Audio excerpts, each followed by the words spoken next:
आपके मन में भी कभी ना कभी ये विचार जरूर आया होगा कि क्या सच में विकारों से जीतना पॉसिबल है। आप जानते भी हैं कि ये गलत है, फिर भी मन बार बार उन्हीं विचारों की तरफ चला जाता है। जब आप मेडिटेशन करते हैं, ज्ञान सुनते हैं या खाली समय में लेटे रहते हैं, तब एक पल के लिए मन में ऑटोमेटिकली ये विचार आते हैं जो आप नहीं चाहते। आपका मन उसी तरफ चला जाता है और फिर हमेशा की तरह आप गिल्ट में चले जाते हैं, जो आपको अंदर से और ज़्यादा कमज़ोर करता है, यहाँ तक कि आप अपना आत्मविश्वास खोने लगते हैं और खुद से ही सवाल करते हैं, क्या मैं कभी इन विकारों से जीत पाऊंगा? क्या ये सच में पॉसिबल है भी या नहीं?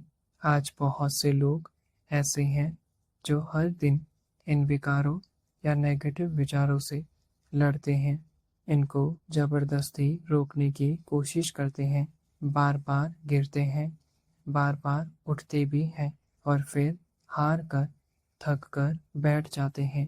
इसीलिए आज की वीडियो में मैं आपके लिए वो सॉल्यूशन लेकर आया हूँ जो आपने पहले कभी इस तरीके से नहीं समझा होगा, क्योंकि काम विकार से जीतने का रास्ता केवल एक ही है और वो है उसे गहराई से समझना, ना कि जबरदस्ती रोकने की कोशिश करना। दुश्मन को समझे बिना जंग कैसे जीतोगे? भाई बहनों, हम हर दिन इन नेगेटिव विकारों या विचारों से लड़ते हैं, लेकिन क्या आपने कभी ये समझने की कोशिश करी आखिर ये विकार कहाँ से आते हैं? हम केवल इतना ही कहते और समझते हैं, काम 5 विकारों में से एक है, यह माया है और इसे कैसे भी करके छोड़ना ही है। लेकिन आज तक इसकी जड़ को, इसके असली नेचर को कभी समझने की कोशिश ही नहीं करी। तो चलिए सबसे पहले यही समझते हैं। देखिए, शिव बाबा ने मुरली में भी कहा है, बच्चे, काम महाशत्रु है। महाशत्रु माना सबसे बड़ा दुश्मन। वास्तव में माया के 5 विकार हैं, लेकिन उनमें से काम को ही सबसे बड़ा दुश्मन कहा गया। आखिर क्यों? सिर्फ इसीलिए क्योंकि ये विकार डायरेक्टली इस शरीर से जुड़ा है। देखा जाए तो नहीं, बल्कि ये सबसे बड़ा दुश्मन इसीलिए है क्योंकि यह विकार आत्मा की पहचान को ही पूरी तरह बदल देता है। जब भी मन में काम वासना जागती है, आप तुरंत आत्मा से शरीर बन जाते हैं, यानी एक ही सेकंड में देही अभिमान खत्म और देह अभिमान चालू।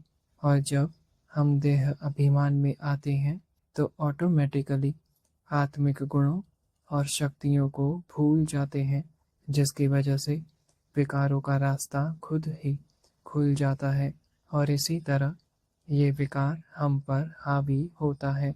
अब सवाल ये आता है कि हम इन नेगेटिव विकारों से जीत क्यों नहीं पाते? क्यों इन विकारों को रोकने की कोशिश काम नहीं करती? रोकने से विकार और गहरा हो जाता है। सच तो ये है कि जब भी हम किसी पर्टिकुलर विचार को नहीं सोचना कहकर दबाने की या रोकने की कोशिश करते हैं, वो विचार उतना ही ज़्यादा बार बार सामने आता है। हो सकता है मेरी ये बात सुनने में अजीब लगे, लेकिन सच तो यही है। विकारों या नेगेटिव विचारों को रोकने की कोशिश ही उन्हें बार बार आपकी तरफ खींचती है। और क्या आप जानते हैं, साइकोलॉजी में भी इस कॉन्सेप्ट को आयरोनिक प्रोसेस थ्योरी कहा जाता है, यानी जितना ज़्यादा किसी विचार को रोकने की कोशिश करो, उतना ही ज़्यादा वो सामने आता है।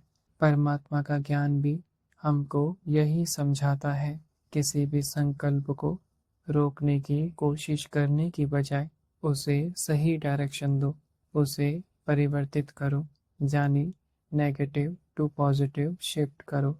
इसीलिए भाई बहनों, विचारों को दबाना और उनको परिवर्तित करना, इन दोनों में बहुत फर्क है जो आपको समझना चाहिए। विकारों या नेगेटिव विचारों को दबाने में हमारी बहुत ही ज़्यादा एनर्जी यूज होती है, थकान भी होती है। वहीं दूसरी तरफ परिवर्तन में हमारी समझ, हमारा विवेक काम आता है। कोई भी मुश्किल सिचुएशन कंट्रोल में आती है और परिवर्तन की वजह से ही पुराने संस्कार भी धीरे धीरे मिट जाते हैं। आज ज़्यादातर लोग विकारों के वशीभूत इसीलिए हैं क्योंकि वो उन विकारों को दबा रहे होते हैं जो कि एक रियल सॉल्यूशन है ही नहीं। मोस्ट ऑफ द टाइम वो लोग खुद को ही दोष दे रहे होते हैं। वह कभी समझ ही नहीं पाते कि ये तो एक पुराना संस्कार है। हमेशा गिल्ट या शर्म महसूस करते हैं जो आगे चलकर उनकी एक और कमजोरी बन जाती है। तो अब सोचने वाली बात ये है कि आखिर क्या किया जाए। इन विकारों या नेगेटिव विचारों को दबाना सॉल्यूशन नहीं है, तो फिर आखिर इसका इलाज क्या है? आत्माभिमान द रियल सॉल्यूशन। काम विकार आने का सबसे बड़ा रीज़न है खुद को ये विनाशी शरीर समझना। सोल कॉन्शियसनेस में रहने की बजाय हर वक्त बॉडी कॉन्शियसनेस में ही रहना। और जब मैं खुद को पूरी तरह शरीर समझने लगता हूँ तो ऑटोमेटिकली ऑपोजिट जेंडर का अट्रैक्शन, शरीर की इच्छाएं, लग्जरी चीज़ों की तरफ आकर्षण, काम विकार, ये सब स्वाभाविक होने लगता है। यानी बॉडी कॉन्शियसनेस में रहकर काम विकार ना आए, ऐसा हो ही नहीं सकता। लेकिन जब मैं खुद को एक आत्मा के रूप में जानता हूँ, ये अनुभव करता हूँ कि मैं एक शुद्ध अविनाशी चेतना हूँ, तो उस स्थिति में काम विकार का कोई आधार रह ही नहीं जाता। आत्माभिमान की स्थिति वो दिया है जो काम विकार के अंधेरे को ऑटोमेटिकली दूर करता है। आपको इन विकारों को रोकने या दबाने की ज़रूरत नहीं पड़ती। और अगर आप नहीं जानते कि सोल कॉन्शियसनेस में कैसे रहा जाता है, तो इसके ऊपर एक डिटेल वीडियो ब्रह्मावाणी चैनल पर अवेलेबल है, उसे ज़रूर देखें। वीडियो का लिंक आपको नीचे डिस्क्रिप्शन में भी मिल जाएगा। समरी आज की वीडियो के कुछ इम्पोर्टेंट पॉइंट्स।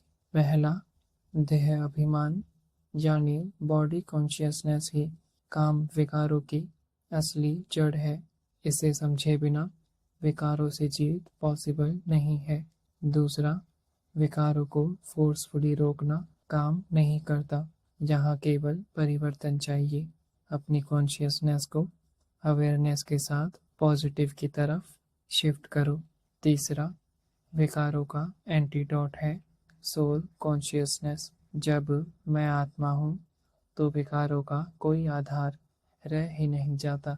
चौथा, संकल्पों में टिको मत, उन्हें देखो, ऑब्जर्व करो, यानी साक्षी भाव में रहने की प्रैक्टिस।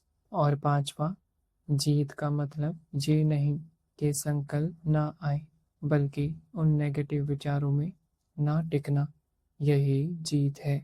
तो भाई बहनों, आज की वीडियो में हमने समझा विकारों से जीत उनसे लड़ने या रोकने में नहीं है, बल्कि उनके पीछे के गहरे रीज़न को समझने में है। अगर आप समझना चाहते हैं कि माया इतनी पावरफुल क्यों है, क्यों उसके सामने मन इतना कमज़ोर पड़ जाता है, तो अगली वीडियो ज़रूर देखें, जहां आप माया की असली नेचर को समझेंगे और ये भी जानेंगे कि आखिर माया से जीत का रास्ता क्या है। मिलते हैं अब अगली वीडियो में ब्रह्मावाणी से। आपका भाई गौरव। ओम शांति।